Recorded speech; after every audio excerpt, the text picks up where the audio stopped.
ሰላም ተምሃሮ ደህና ዶ ኢልካትኩም እንኳዕ ላብ ሻብዓይ ክፍሊ ሰላም ኣምፀካቱም ኢልና እዚ መደብ ይኻማት ብዩቲዩብ እዩ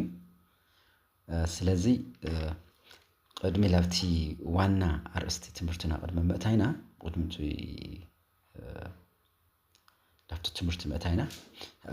ብሒሳብ ክለብ ኣብ ኦሲኤስ ዝኾነ ፅቡቕ ነገር ኣዳልዩልኩም ኣሎ እዚ ተኣዩ ሓሙሽተ ቤት ትምህርትታት መሪፅና ኣለና እቲ ውድድር ዝምጥን ቱቶሪያል ምስቲ ሕቶታት ልምጥን ኣብ ዩቲዩብ ኢና ክነገበልኩም ማለት እዩ ኣብ ዩቲዩብ ዘውዝኒ ዩቲዩብ እንትትከታተሉ ኮይንኩም ዛና መጀመርያ ምዕራፍ ኣላ ምዕራፍ ርትዓውያን ቁፅርታት ትብል እዛ ርትዓውያን ቁፅርታት እዚኣ ኣብ ቤት ትምህርቲ ኤስኤስ ፌስቲቫል ክነዳልይ ኣለና ኢና እዚ ፌስቲቫል እዚ ተኣዩ ሶኒ 14 ዕለት 14 እዩ ቱቶሪያል ልጅምር ስለዚ ሶኒ ለኣብነት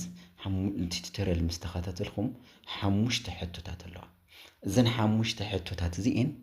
ብኮመንት ጌርኩም መልስኩም ትህቡ ኣለኹም ማለት እዩ ድሓር ዝዝነዩ ሓሙሽተ ሕቶታት ኣብ መዓልቲ ሓሙሽተ ሕቶታት እንድሕር ሶኒ ኢልና ሶልስ እውን ልክዕ ከምኡ ሓሙሽተ ሕቶታት ክትሰርሑ ኢኹም ማለት እዩ ቱቶሪያል ቅድሚት ኣለኩም ብዛዕባ ትሕተትዎ ሕቶ ቅድሚኡ ቱቶሪያል ክወሃብኩም እዩ ምስትና ትምህርትኩም መፅሓፍ ተዛመደ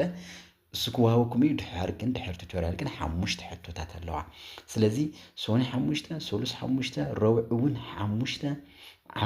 ሓሙስ ሓሙሽተ እንደይ ይኾና ኣለዋ ዓርቢ የለን ፍሪ እዩ ዓርቢ ሕቶ የብልኩምን ስለዚ ሓሙሽተ ሕቶታት ኣለዋ እዘን ሓሙሽተ ሕቶታት ብኣርባዕተ እንድሕር ኣራቢሕናየን ኮይንና እንደይ ይኾና ኣለዋ 20 ሕቶታት ኣለዋ ማለት እዩ ስለዚ እዘን 20 ሕቶ እዚአን ኣብ ሰሙን 20 እንተደኣኒየና ኮይኑ ኣብ ወርሒ እያ ትውዳእ እዛ ርእስቲ እዚኣ ምዕራፍ ሓደ ኣብ ህንደይ ትውዳእ ኣብ ሓደ ወርሒ ትውዳእ ስለዚ ኣብ ሓደ ወርሒ ህንደይ ኣለና ማለት እዩ 4 ሰሙን ኣለና እዚ 4 ሰሙን እዚ ብ20 እንተደኣ ኣራቢሕናዮ ኮይንና 80 ሕቶ ካብቲ ምዕራፍ ሓደ ተዋፂኡ ምስ መልሱ ኣረኪብኩም ኣለኹም ማለት እዩ ኣንሕና ሕቶታት ነቕርበልኩም ኢና ንስኻትኩም እንታይ ትገብሩ ወዲያውኑ ሕቶ ብምምላስ ኣብ ኮመንት መልስኩም ተቕርቡ ኣለኹም ማለት እዩ ሃመይ ጌርኩም መልስኩም ትቐርቡ ሃመይ ጌረ ትመልስ ዝቐርብ 80 ሕቶ እዚ ሃመይ ጌረ ሶኒ ለኣብነት ሃመይ ጌረ ሕቶይ መልሰይ ክምልስ ልብል ለኣብነት ኣብ ኤስኤስ ንብሎ ተምሃሪ ኤስኤስ ይብል እሞ እዝባር ገይሩ ካብኡ እንታይ ይገብር ኣሎ እዝባር ምስ ገበረ ታክፍሉ ሻብዓይ ኤ እንተኮይኑ ምሳሌ ለኣብነት ሻብዓይ ኤ ይብል ካብኡ ሃይፈን ይገብር እሞ ቁፅሩ ይፅሕፍ ቁፅሩ ሓደ ተኮይኑ ሃይፈን ሓደ ምስ በለ ተመሊሱ እዝባር ገይሩ 17 ይብል ኣሎ ማለት እዩ ስለዚ ኤስኤስ ሻብዓይ እዝባር ሻብዓይ ኤ ሃይፈን ሓደ እዝባር 17 እንተደኣ ኢሉ ኮይኑ እዚ ቆልዓ እዚ ኣብ ምንታይ ይርከብ ኣሎ ማለት እዩ ናይ ኤስኤስ ተምሃራ እዩ ክፍሉ ሻብዓይ ኤ እዩ ቁፅሩ ሓደ እዩ 17 ማለት እዩ በዚአን እናገበረ ኮድ እናገበረ እተን ሕቶታት መልሰን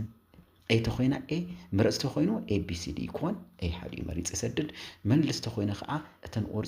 ቁፅርን ብምፅሓፍ ለኣብነት ቁፅሪ ሓደ ኤ ተኮይኑ ቁፅሪ ሓደ ኤ ይብል ቁፅሪ 2 50 ተኮይና መልሳ ቁፅሪ 2 ኢሉ ሓደ ኢሉ እዝባር ኤ ይብል 2 ኢሉ እዝባር 50 ይብል 50 ኮይና መልሳ ማለት እዩ ስለዚ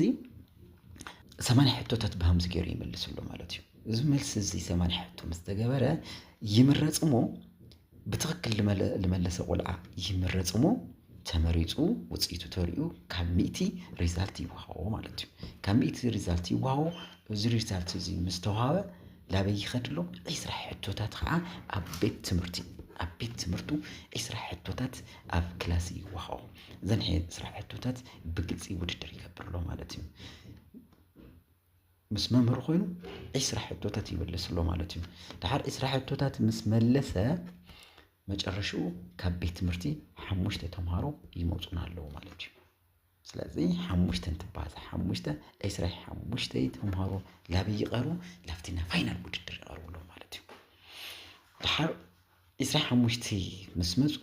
ካብዞም 25 ላብቲ ፋይናል እንድሕር 25 ቀሪዮም ኣብቲ 25 ከዓ ውድድር ብምግባር ክንደይና ይወስድ ለና ማለት እዩ 15 ቆልዑት ይወስድ ለና ስለዚ ካብዞም 15 ቆልዑት 3 ሽልማት ይረኽቡ ማለት እዩ ቀዳማይ ካልኣይ ሳልሳይን ሽልማት ይወስዱ እዚ ሽልማት እዚ ተኣዩ ከምዚ ኢሎም እዚ ሽልማት እዚ ተኣዩ እትና መጀመሪያ ሽልማት ለጀነራል ተዳላዊ ምዃኖም ኩሎም ተምሃሮ ለሻምናይ ክፍሊ ተዳለዉ ምዃኖም ሓደ ዓብይ ሽልማት እዩ በቃ ለኣብነት ካብ ሓንቲ ምዕራፍ 120 ሕቶ ኣብ 120 ሕቶ እዩ ዝወፀሉ እዘን 120 ሕቶ እዚአን ብኣግባቡ ኣብ ዩኒት ምዕራፍ 1 ሰሪሑሎ ማለት እዩ ምዕራፍ 2 እውን 120 ስለዚ ምዕራፍ 3 ምዕራፍ 4 ምዕራፍ 5 ምዕራፍ ስለለዎ ዘን 120 ክባዛ ብ5 እንዴ ኮይኑሉ ማለት እዩ 600 ሕቶ ኮይኑሉ ማለት እዩ 600 ሕቶ ኣስታት 600 ሕቶ መሊሶሎ ካብ ሻብዓይ ክፍሊ ማለት እዩ ስለዚ 600 ሕቶ እዚ ነቲ ጀነራል ብቑዕ ከይረውቀይዎሉ ማለት እዩ ሓደ ካልእ ግን ሸውዓተ ሽልማታት ኣዳሊና ኣለና ሓደ እታ ሓንቲ ሰርቲፊኬት እንታይ ትኾንላ ናብ ሙሉኦም ትምህርቲ ቤታት ማህተም ለዓረፋ ብሉፅ ናይዚ ወርሒ እዚ ተምሃሪ ተባሂሉ ስሙ ተፅሒሑ ይወሃቦ ሓደ ካልኣይ እንደገና ሕድሕድ ቤት ትምህርትታት ናዞም ዝኒኣ ምዕራፍ እውቅና ሂብናዩ ኣለና ልብል ከካ ሓደ 5 ሰርቲፊኬት የዳልዋ ስለዚ ብጠቕላላ እንደ ኮይኑሎ 6 ኮይኑሎ ማለት እዩ 6 ምስ ዝኾነ እቲ ናብ መጨረሻ መበለሻ ዓይነሎ ሰርቲፊኬት ግን እንታይ ይኾንሎ ማለት እዩ እቲ ትምህርቲ ቤት እቲ ቤት ትምህርቲ ለዳሎ ቤት ትምህርቲ ነው ዓሉ ዝኾነ ፍሉይ ሽልማት ኣዳልዩሎ ይምጥኖ እዩ ዓቕሙ እዩ ልወሎ እንተስ መጽሓፍትታት እንተስ ቦርሳታት እንተስ ይምጥን እዩ ልወሎ መጽሓፍት ሽልማት የበርክተሉሎ ማለት እዩ ስለዚ ብለለፀታ ይልኾንሎ እቲ ሽልማት እንታይ ሆነ ኣብዚ ለገደስና እቲ እውቀት እቲ ትምህርቲ ዝኽኢልና እዩ ሻምናይ ክፍሊ ዝፍተንዎ ሕቶታት ብምሉኦም ብዛዕባ ኣብዝነሎ ብዛዕባ ዝርእስቲ እዚ ምምላስ ክኢለ ዶ ልብል ዓብይ ክእለት ኣዳቢሩሎ ማለት እዩ ኣስታት 600 ላክል ሕቶ ኣብ መጽሓፍ ሻብዓይ ፍሉይ ዝበለ ካብቲ መጽሓፍ ዝሰነድኦ ኣንሕና ኣዳሊና ኣለና ማለት እዩ ጽቡቕ እንድሕር እዚ ኮይኑ ከመይ ጌርና ኢና ከንከታተል ልብል ሕቶ ክመፅእ ይኽእል እዩ እቲ ትከታተልዎ ሕቶ በብዕለቱ እዩ ዕለት 14 ሶኒ ዕለት 14 እያ ትጅምር ኢና ኣለና ዕለት 14 ሶኒ ኣብ ዩቱብ ዮሃማት ልብል ተፅሒፉልኩም ኣሎ ቤት ትምህርቲ ልኹም እውን ተለጢፉሎ ስለዚ ዮሃማት at mathematics 568.com ልብል ኣብኡ ኣትኹም እዚ ቱቶሪያል እዚ ክትከታተሉ ትኽእሉ ኢኹም ማለት እዩ ስለዚ ኣብቲና መጀመርያ ሶኒ ይጅምርሎ ኣብቲና መጀመርያ ሶኒ 5 ሕድሕድ ንኩሉ ተምሃሩ እዩ ዝምጥን ሒሳብ ማቴማቲክስ ክበሃል ተሎ ታለንት ይኮን ኸዚ እንደለለና